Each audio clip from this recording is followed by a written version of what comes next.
Mari kita berdoa. Bapa kami yang baik dan penuh kasih, pada saat ini kami datang di hadapan-Mu dengan hati yang rindu untuk mendengarkan firman-Mu. Kami bersyukur karena Engkau telah mengumpulkan kami di tempat ini, dan kami percaya bahwa Engkau hadir di tengah umat-Mu. Tuhan Yesus, Engkaulah pokok anggur yang benar. Kami mengaku bahwa di luar Engkau kami tidak dapat berbuat apa-apa. Karena itu bukalah hati kami, lembutkanlah pikiran kami, dan buatlah kami sungguh-sungguh mengerti firman-Mu pada hari ini. Roh Kudus, pimpinlah setiap kata yang disampaikan, dan pimpin juga setiap hati yang mendengarkan. Jangan biarkan firman ini hanya lewat di telinga kami, tetapi tanamkanlah ke dalam hidup kami supaya kami bertumbuh, berakar, dan menghasilkan buah untuk memuliakan nama-Mu. Kiranya melalui ibadah ini kami semakin tinggal di dalam Kristus, semakin serupa dengan Kristus, dan semakin dipakai untuk menjadi berkat bagi banyak orang. Di dalam nama Tuhan Yesus kami berdoa. Amin.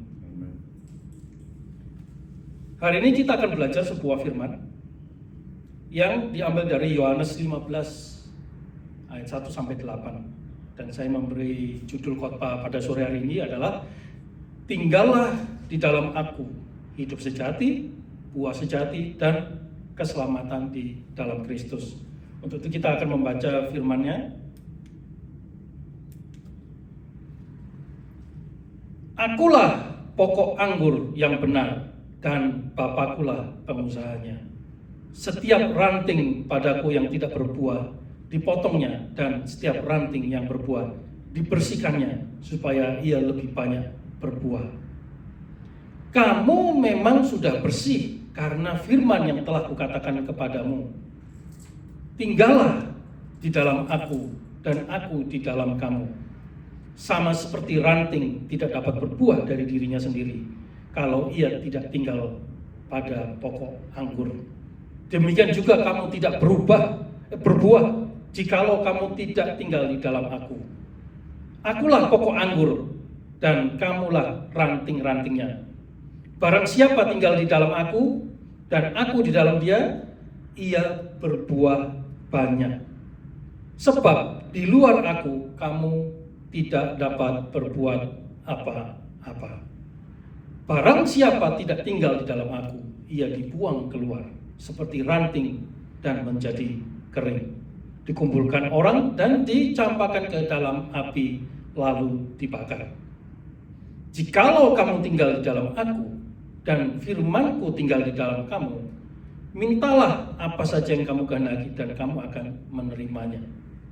Dalam hal ini, Bapa-Ku dipermuliakan, yaitu jika kamu berbuah banyak, dan dengan demikian kamu adalah murid-Ku. Saudara-saudara, hari ini kita belajar sebuah firman yang cukup dalam dan kaya akan makna. Tuhan Yesus sedang bercerita tentang perumpamaan-perumpamaan yang dia pergunakan untuk mengajar. Dan untuk memahami Yohanes 15 ini dengan baik, kita perlu melihat bahwa gambaran tentang pohon, buah, pokok anggur, pohon ara, dan pohon zaitun bukanlah gambaran yang asing di dalam Alkitab. Karena itu sebelum kita masuk ke Yohanes 15, mari kita sebentar bagaimana Israel digambarkan dalam Alkitab sebagai pokok anggur, pohon ara, dan pohon zaitun. Setelah itu kita akan membahas poin-poin dari ayat-ayat ini.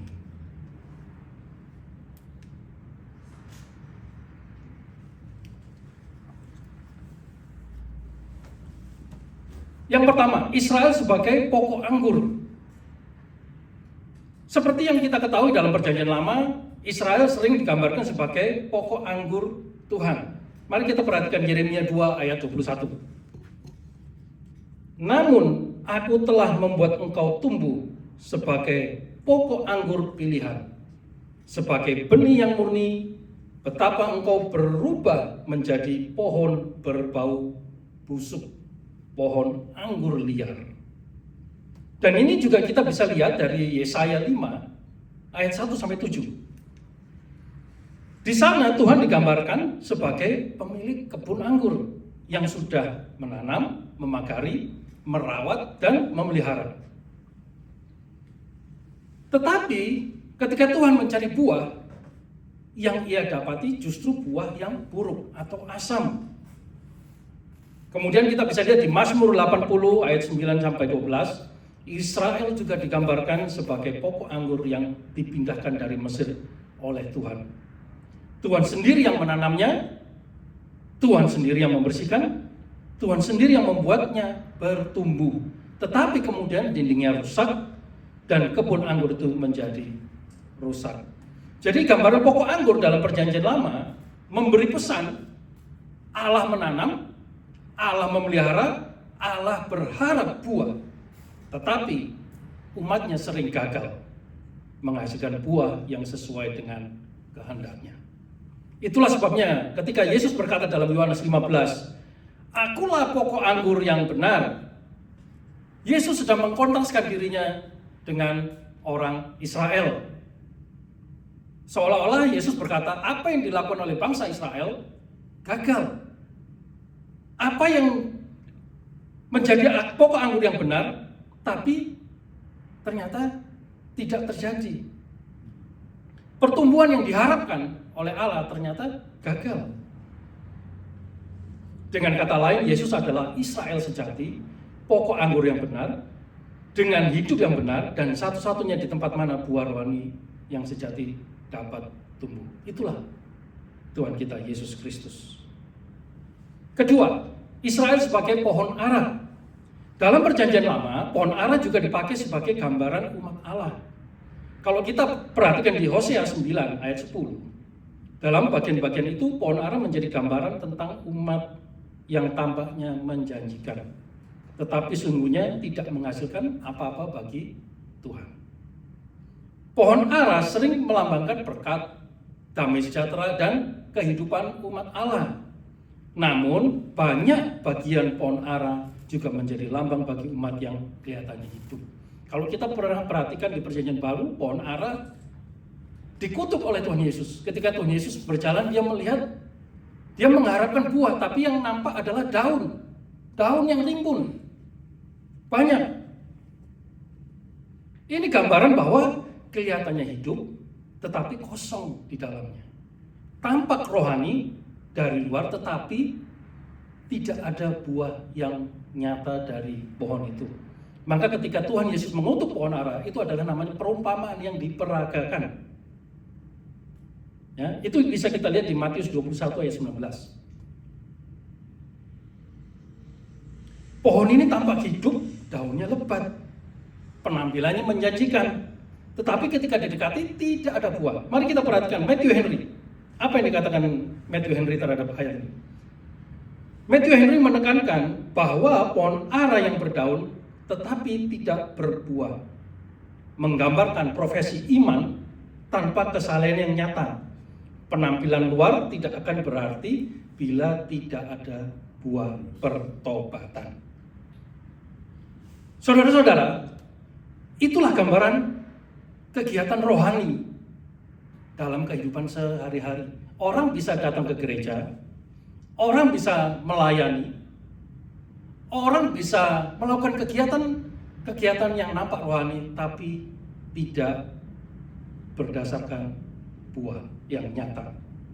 Tuhan Yesus menegur kegiatan rohani seperti ini. Jangan pernah tampil puas dengan penampilan rohani. Jangan cukup dengan simbol-simbol. Mungkin orang bisa menggunakan salib besar-besar, tato bahkan salib, baju, penampilannya menampakkan seperti orang yang mempunyai tingkat kerohanian yang tinggi. Tapi Tuhan tidak mencari hal-hal yang nampak seperti itu. Tuhan mencari buah yang lezat. Ketiga, Israel sebagai pohon zaitun. Selain pokok anggur dan pohon ara, di Perjanjian Baru juga memakai gambaran pohon zaitun. Dan ini bisa kita lihat di Roma 11 ayat 17 sampai 24. Rasul Paulus berbicara tentang pohon zaitun yang baik, akar yang kudus, cabang-cabang yang dipatahkan, dan cabang-cabang yang dicangkokkan. Apa artinya? Pohon zaitun menggambarkan umat perjanjian yang hidup dari janji Allah. Akar pohon itu adalah anugerah Allah. Hidupnya bersumber dari Allah. Cabang-cabangnya tidak berdiri sendiri oleh karena kekuatannya, melainkan karena ditopang oleh akar itu. Saudara-saudara, Rasul Paulus sedang mengingatkan jemaat supaya tidak sombong. Jangan hanya merasa lebih hebat karena pelayanan lebih banyak, frekuensi ke gereja lebih banyak, pakaian lebih nampak rohani. Tapi apakah saudara merasa itu adalah kemampuan murni dari diri sendiri? Ingat bahwa karena semua itu terjadi karena anugerah dari Allah. Kita tidak mungkin hidup karena kekuatan sendiri. Kita tidak berbuah karena usaha diri sendiri atau manusia. Kita hidup karena ditopang Allah. Kita bisa sehat, kita bisa bernafas dengan baik. Itu karena semua anugerah dari Allah. Kalau ranting terpisah dari pokok anggur, ia akan mati. Kalau manusia terpisah dari Kristus, ia tidak akan memiliki hidup yang sejati. Intinya, dalam perjanjian lama, umat Allah sering gagal menghasilkan buah. Lalu Yesus datang berkata, "Akulah pokok anggur yang benar." Seolah-olah ia sedang berkata, apa yang gagal dilakukan oleh bangsa Israel digenapi oleh Yesus. Karena dia adalah sumber kehidupan yang benar. Sekarang kita masuk kepada ayat yang akan kita bahas. Akulah pokok anggur yang benar. Yohanes 15 ayat 1-8. Dan dia mengatakan, siapa pengusahanya? Adalah Bapakku. Kalimat ini tidak sesederhana seperti kalimat-kalimat biasa. Ini kalimat teguran kepada jemaat. Ia tidak pernah berkata, akulah cabai yang paling baik. Ia berkata, akulah pokok anggur yang benar. Sekarang kita perhatikan William Barclay. Yesus menyebut dirinya pokok anggur yang benar. Ini berarti bahwa dalam perjanjian lama, Israel memang pernah digambarkan sebagai pokok anggur Allah. Tetapi seringkali justru menjadi liar dan tidak berbuah. Karena itu, Yesus menegaskan bahwa bukan keturunan lahiriah yang menyelamatkan, melainkan persekutuan yang hidup dengan Dia. Hanya dengan melekat kepada Kristus, seseorang dapat hidup benar di hadapan Allah. Artinya, kekristenan itu bukan berdasarkan karena bapak, mama adalah seorang Kristen, otomatis anaknya adalah Kristen. Tidak seperti itu. Mungkin lingkungan kita banyak orang Kristen, tapi itu tidak bisa mencerminkan atau menggambarkan bahwa kita juga adalah orang Kristen. Ya, semua yang diharapkan oleh Allah gagal dilakukan oleh bangsa Israel. Tetapi digenapi di dalam Kristus. Israel gagal menghasilkan buah yang diharapkan Allah, tetapi Yesus tidak pernah gagal. Ada lagu yang punya, dia tak pernah gagal. Tahu ya lagunya ya? Israel sering tidak setia, tetapi Yesus setia. Israel sering berubah, tapi Yesus adalah pokok anggur yang benar, yang tidak pernah mengecewakan Bapa. Demikian juga orang percaya, kita tidak bisa menghasilkan hidup rohani sejati dengan kekuatan sendiri. Kita tidak bisa menciptakan buah rohani hanya dengan disiplin lahiriah. Sering ke gereja, kemudian otomatis berbuah. Tidak seperti itu, saudara-saudara. Banyak orang aktif ke gereja, tetapi gosip, iri hati masih lancar. Tuhan tidak mencari hal seperti ini, saudara-saudara. Inilah teguran bagi jemaat kita sekarang. Coba bayangkan seorang rajin berdoa, rajin persembahan, rajin melayani, rajin menyanyi, pakaian rapi, datang ke gereja setiap minggu, aktif di segala kegiatan yang dilakukan oleh gereja, tetapi hatinya tidak pernah sama sekali bergantung kepada Kristus. Di mata Tuhan, ini seperti ranting yang kelihatannya hijau dari luar, tetapi sudah mulai mengering karena tidak terhubung dengan pokoknya. Saudara-saudara, ketika Yesus berkata, Bapakulah pengusahanya, ini berarti hidup rohani bukan sesuatu yang liar, yang bebas semau-maunya. Bukan sesuatu yang dibiarkan begitu saja. Tetapi sebuah pemeliharaan, providensi Allah yang begitu besar bagi umatnya. Bapa yang menanam, Bapa yang merawat, Bapa yang memangkas, dan kemudian Bapa yang membersihkan. Dan Bapa memelihara supaya ranting-rantingnya menghasilkan buah yang lebih banyak. Ini sebuah hal yang sangat penting. Karena seringkali kita berpikir bahwa kehidupan rohani hanya tentang apa yang kita lakukan. Padahal sesungguhnya kehidupan rohani lebih dari itu. Mungkin kita bisa bangga dengan pelayanan kita. Kita bangga dengan hasil yang kita capai. Ingat saudara, bahwa semuanya ini adalah karena Allah beserta kita. Proses pemangkasan, proses pembersihan, proses pemeliharaan, itu menunjukkan bahwa Allah tidak pernah meninggalkan kita. Mungkin Tuhan sedang memproses kita, memangkas, membersihkan hal-hal yang tidak baik.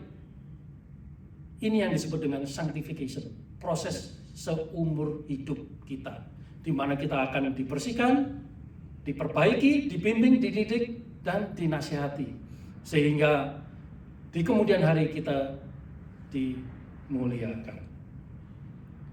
Banyak orang menghindar dari proses ini. Ketika orang menghadapi suatu masalah, seolah-olah merasa di mana Allah, merasa ditinggalkan oleh Allah ketika persoalan menghimpit. Tetapi semua proses ini harus kita lalui demi kebaikan pertumbuhan iman kita.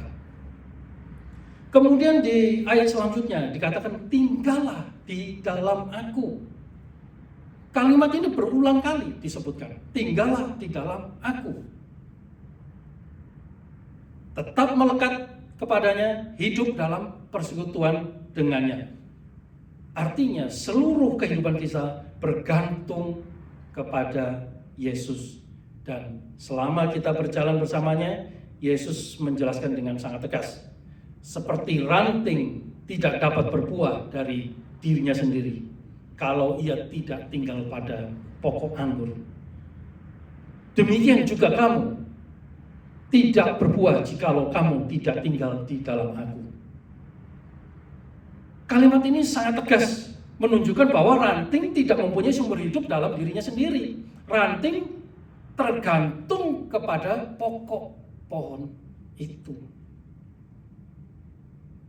Ranting hanya bisa hidup kalau dia melekat pada pokok anggur. Demikian juga dengan orang percaya. Kalau tidak bisa menghasilkan hidup rohani sejati dengan kekuatan daging, kita tidak bisa menciptakan buah rohani hanya dengan disiplin lahiriah. Kita tidak bisa melahirkan buah-buah roh. Buah roh itu tidak mungkin tumbuh tanpa proses. Buah roh tidak mungkin hanya muncul atau tumbuh karena kita rajin ke gereja. Bukan saya mengatakan tidak perlu datang ke gereja, tapi jangan dibalik prosesnya. Banyak orang sibuk dalam pelayanan, tapi mereka tidak sungguh-sungguh. Mereka mempunyai motivasi yang berbeda. Ya. William Hendriksen, mereka yang tidak mempunyai hubungan dengan Kristus secara hurufiah tidak bisa berbuat apa-apa. Ini berlaku bukan hanya untuk pemabuk, pencuri, pembunuh, orang yang tidak bermoral, tapi juga penyair, ilmuwan, ahli filsafat, yang tidak memeluk Kristus dengan iman yang hidup. Ia tidak bisa melakukan pekerjaan apapun yang bisa diterima di hadapan Allah. Kita jangan membandingkan dengan orang-orang seperti ini, seperti pemabuk, pencuri, pembunuh. Tidak.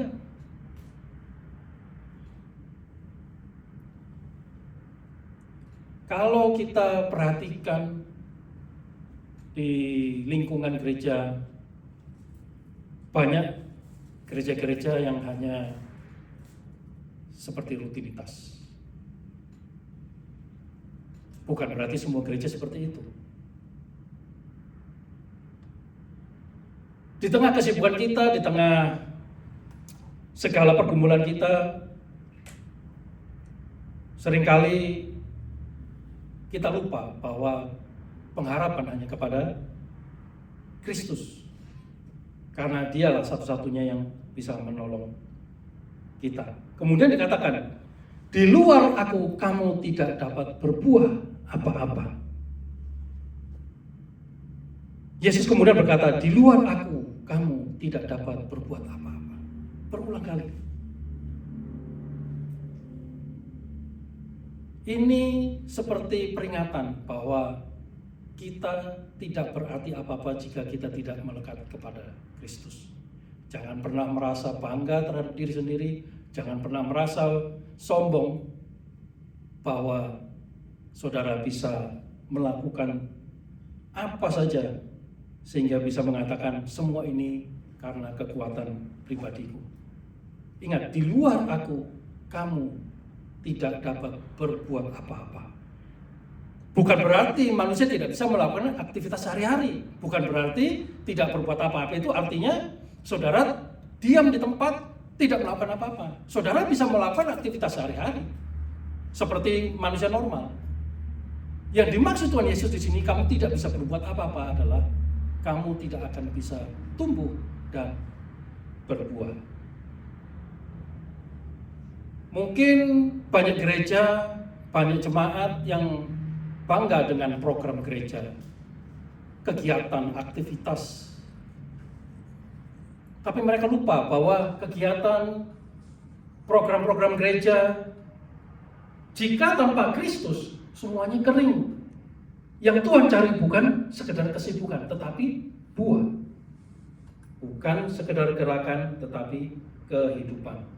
Bukan sekedar aktivitas, tetapi persekutuan yang menghasilkan buah. Dari eksposisi ayat yang sudah kita pelajari, saya ingin kita mempelajari dua hal. Pertama adalah buah, bukti hidup, bukan syarat hidup.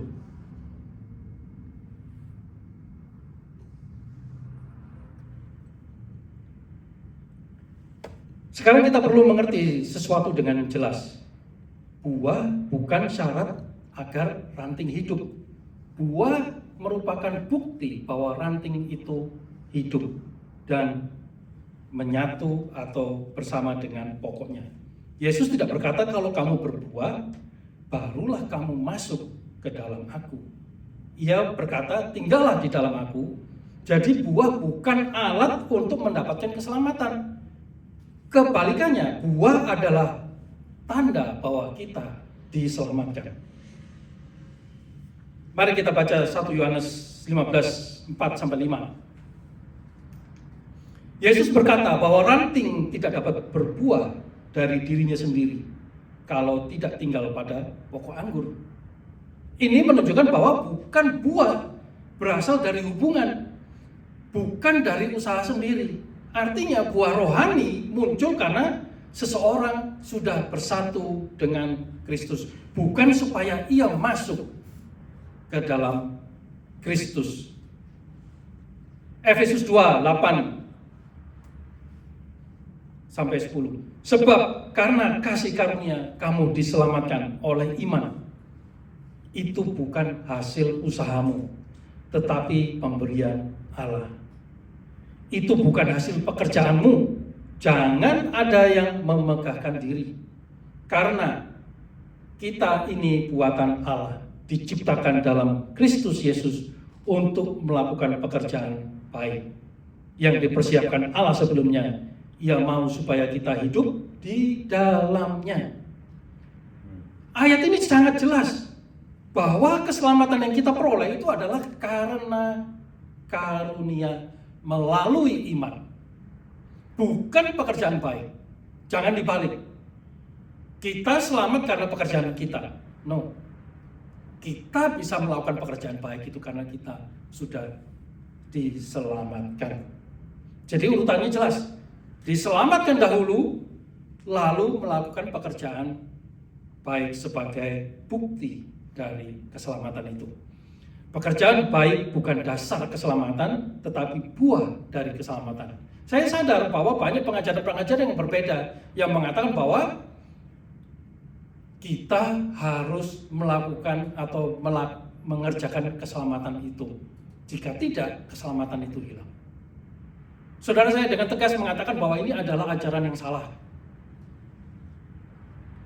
Jika kita berasumsi atau beranggapan bahwa keselamatan bisa hilang jika kita tidak melakukan, artinya ini bukan anugerah. Yakobus 2 ayat 17. Demikian juga halnya dengan iman. Jika iman itu tidak disertai perbuatan, maka iman itu pada hakikatnya adalah mati. Iman tanpa perbuatan adalah mati. Tetapi ini bukan berarti perbuatan yang menyelamatkan, melainkan bahwa iman yang sejati pasti tampak dalam perbuatan. Natural. Iman yang hidup pasti menghasilkan buah. Kalau tidak ada buah sama sekali, itu tanda ada sesuatu yang salah di akar iman itu. Saudara, di depan saya ini ada 2 buah contoh. Yang satu nampak menarik, cantik. Yang satu dari segi warna, dari segi penampilan tidaklah terlalu menarik. Tetapi yang satu palsu, yang satu asli. Yang asli bisa kita makan. Manis rasanya. Seperti itulah buah yang dicari dan diharapkan oleh Tuhan kepada setiap orang percaya. Buah yang palsu, bagus, menarik, warnanya cantik, penampilan luar, tidak bisa dimakan. Suatu hari ada seorang yang bernama Budi. Dia setiap hari datang minggu, memakai baju rapi, membawa Alkitab yang besar, dibawa gitu ya. Model zaman dulu, kalau Alkitab dibawa itu ada tasnya, salibnya besar. Kalau zaman sekarang orang jarang bawa Alkitab, iPhone atau di telepon, ya. Pada saat bernyanyi dia yang paling keras, paling nyaring. Ketika berkata amin, yang paling keras pula. Tetapi ketika keluar dari gereja di tempat kerja, dia sama seperti orang-orang di kantornya. Gosip, ngomong sana ngomong sini, perkataan-perkataannya kotor, tidak mencerminkan sama sekali sebagai orang percaya atau berbeda ketika dia datang ke gereja. Ke gereja sangat manis, sangat baik, pakaiannya rapi, Alkitabnya besar, salibnya besar. Kemudian ada seorang yang bernama Tina, dia duduk di paling belakang. Tidak mencolok, suaranya cempreng, kecil, suaranya tidak enak. Tetapi di kantor Tina sebagai orang yang sabar, sebagai orang yang tidak pernah bergosip, tidak pernah iri terhadap temannya. Bahkan dia sering rela membantu. Ketika teman-temannya kesusahan, dia menghibur. Ketika ada orang yang sakit, dia mengunjungi, mendoakan. Ketika ada orang yang menyakiti dirinya, dia hanya bisa berdoa dan mengampuni. Saya nggak tahu saudara seperti bagaimana. Mungkin saudara datang ke gereja, baik. Waktu pulang gereja di tengah jalan, di freeway, disalib orang, segala keluar kalimat-kalimat atau ucapan yang tidak baik. Karena apa? Tidak ada yang melihat. Inilah buah palsu. Buah palsu. Nampak bagus, menarik, tapi tidak bisa dinikmati. Buah asli, warnanya tidak terlalu menarik, kecil, tapi manis rasanya. Buah rohani bisa tampak dalam bentuk kasih, ketaatan, kerendahan hati, kesetiaan, kesabaran, penguasaan diri, pengampunan, dan hidup yang semakin serupa dengan Kristus. Kalau seorang benar-benar tinggal di dalam Kristus, hidupnya pasti tidak akan sama. Pasti akan ada perubahan. Pasti ada pertumbuhan. Dan akan nampak hasilnya di sekelilingnya. Mungkin buah itu tidak besar, kecil seperti di depan saya ini. Yang palsu besar.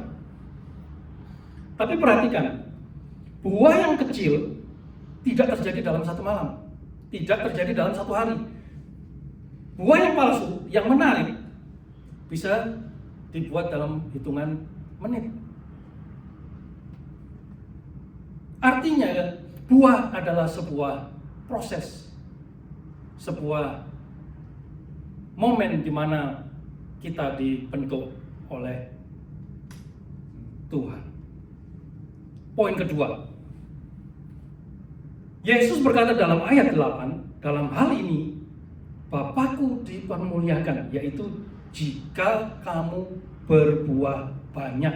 Tidak cuma satu, tapi banyak.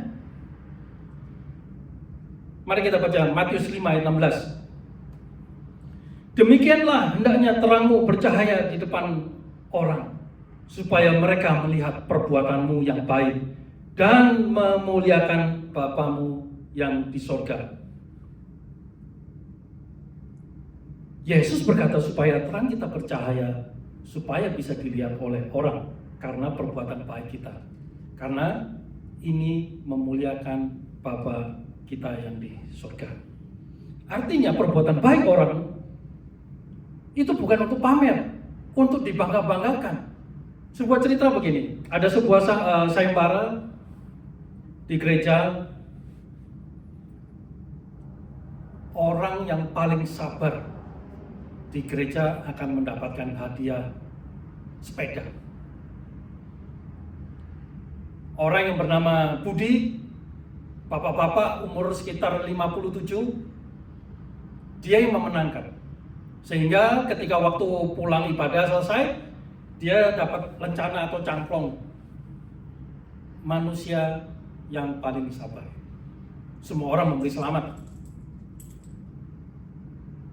Keesokan harinya, ternyata bapak ini tidak melepaskan cangklongannya. Sampai pada hari Minggu berikutnya, orang-orang masih melihat cangklongan itu di depannya begitu, tulisan manusia yang paling sabar di dunia. Dia bangga bahwa dia dinobatkan sebagai orang yang paling sabar. Ketika dia merasa bahwa dia adalah orang paling sabar, orang yang paling baik, disitulah dia jatuh dalam dosa. Dia sedang mencuri kemuliaan Allah.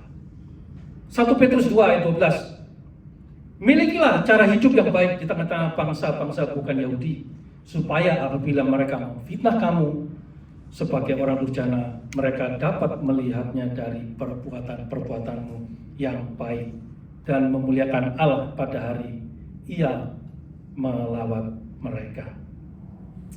Rasul Petrus sedang berkata supaya hidup kita baik di tengah bangsa-bangsa, sehingga Bangsa-bangsa bisa melihat dan memuliakan Allah karena perbuatan-perbuatan yang kita hasilkan. Jangan tapi menjadi kita sombong atau menjadi bangga terhadap diri kita sendiri. Jadi buah rohani bukan hanya untuk diri sendiri, tetapi bisa menjadi kesaksian bagi orang di seluruh dunia. Filipi 1:11, penuh dengan buah kebenaran yang dikerjakan oleh Yesus Kristus untuk memuliakan dan memuji Allah.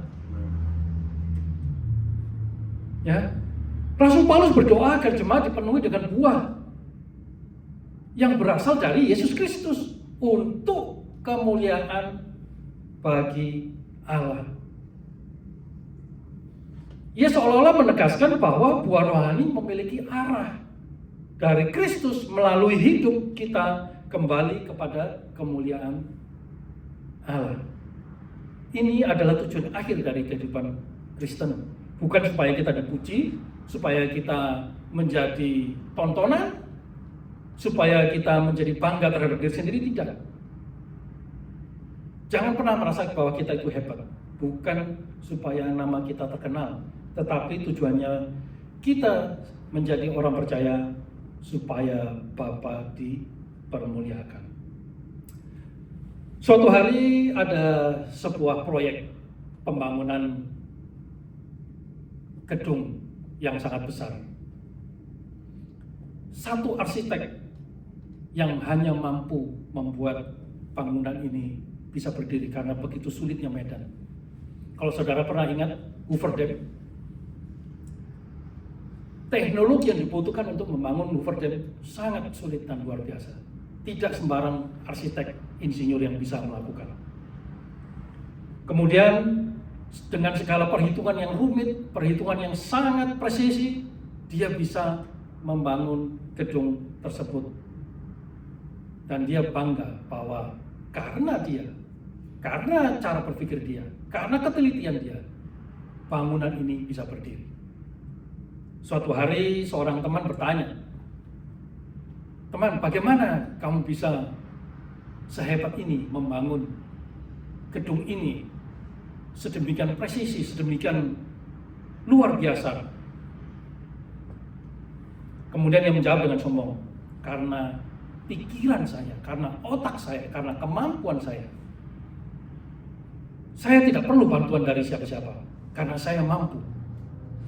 Hanya saya yang mulai dari menggambar sampai mendesain semuanya itu, sampai menghitung secara detail, saya yang lakukan." Kemudian temannya bertanya, "Tetapi gedung ini didirikan di atasnya apa? Siapa yang membuat dasar dari bangunan itu?" Yaitu adalah tanah.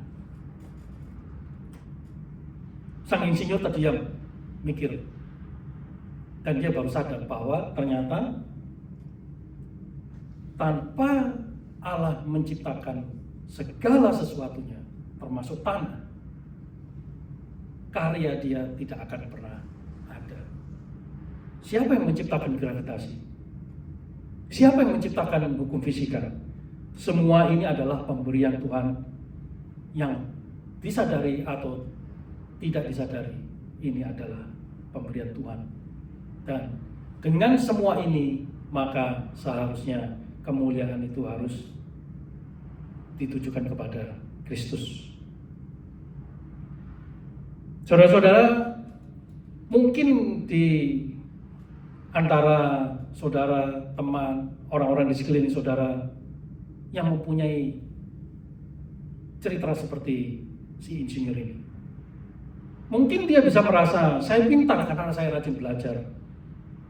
Saya mengandalkan logika saya. Ketika segala sesuatu tidak sesuai dengan logika saya, maka saya tolak. Ini sama aja mendeklarasikan bahwa saya tidak butuh siapa-siapa, termasuk Tuhan.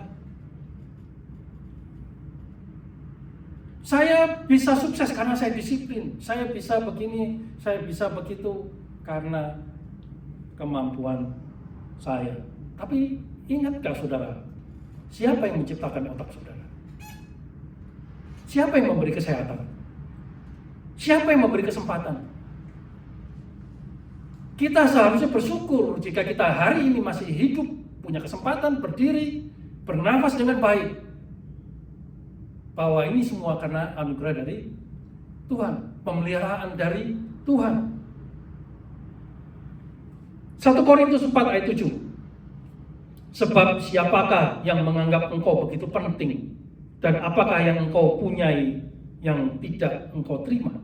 Dan jikalau engkau memang menerimanya, mengapa engkau memegahkan diri seolah-olah engkau tidak menerimanya? Ini teguran dari Rasul Paulus. Jadi buah rohani bukan untuk menunjukkan betapa hebatnya ranting, tetapi buah rohani adalah kesaksian bahwa Kristus benar-benar hidup di dalam kita. Kalau kita menghasilkan buah, maka orang lain akan melihat pekerjaan Allah, bukan melihat diri kita. Mereka akan melihat bahwa Yesus yang sanggup hidup. Mereka akan melihat bahwa anugerah itu nyata. Mereka akan melihat bahwa Bapa memang memelihara umatnya. Saudara-saudara, dari semua yang kita pelajari tadi, apa yang bisa kita simpulkan? Mulai dari perumpamaan pokok anggur, pohon ara, pohon zaitun. Apa yang bisa kita pelajari dari hal ini? Ada satu hal. Allah sedang tidak mencari daun, melainkan buah. Allah tidak mencari aktivitas. Allah tidak mencari kerajinan. Allah sedang tidak mencari hal-hal yang rutinitas. Tetapi Allah sedang mencari buah. Buah yang manis, sekalipun tidak menarik, tetapi bisa dinikmati, dan Allah lah yang dipermuliakan. Penampilan tidak penting. Bukan berarti kemudian saudara datang ke gereja beribadah semau-maunya pakai celana pendek, pakai sandal jepit. Tidak seperti itu. Dalam perjanjian lama, Israel sering digambarkan sebagai buah anggur yang asam.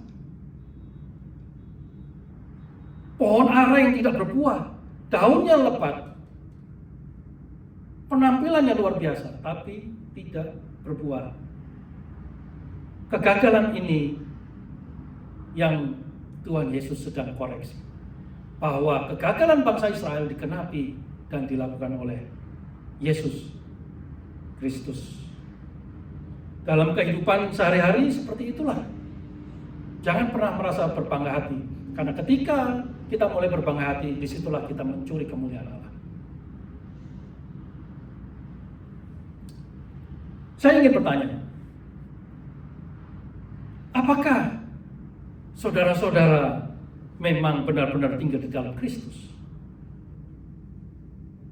Kalau iya, pastilah akan ada buah yang muncul dalam kehidupan saudara. Tapi jangan pernah merasa bangga oleh karena buah yang saudara hasilkan. Maka saudara-saudara, pertama kita harus periksa kehidupan rohani kita. Ini sangat penting, mereview. Apa yang sudah kita kerjakan, apa yang sudah kita lakukan.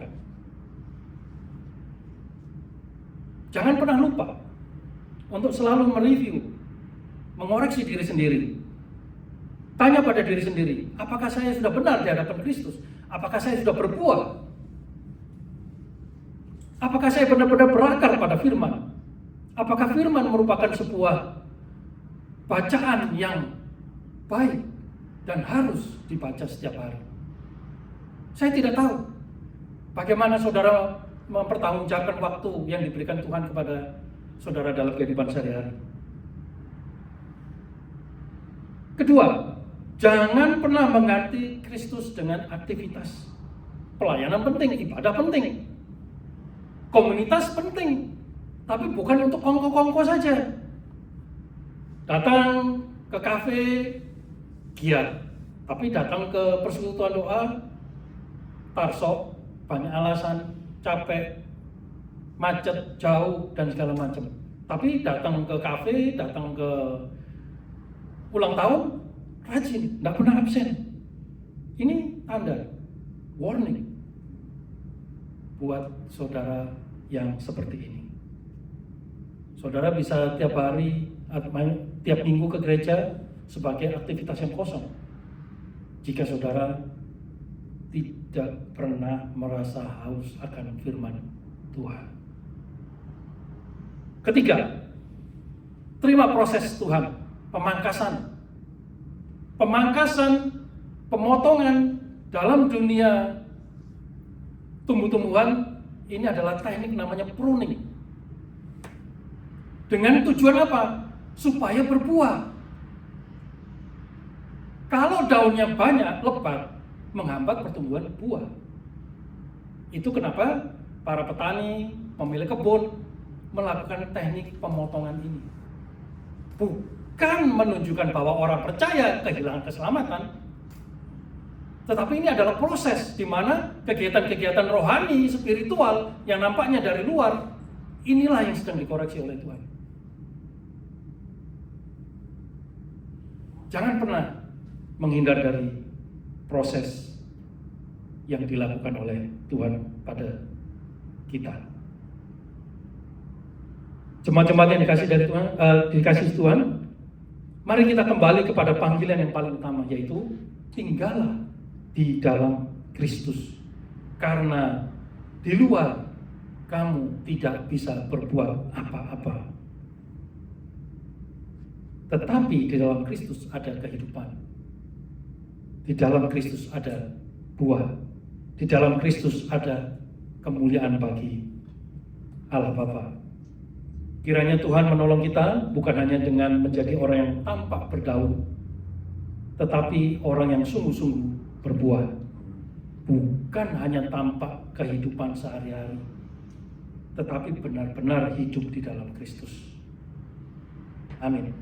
Mari kita berdoa. Bapa kami di surga, kami mengucap syukur untuk firman-Mu yang telah kami dengar. Terima kasih karena Engkau mengingatkan kami bahwa hidup sejati hanya ada di dalam Kristus.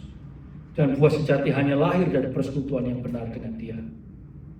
Tuhan, ampuni kami jika selama ini kami lebih sibuk, lebih mementingkan penampilan daripada kehidupan rohani yang sesungguhnya.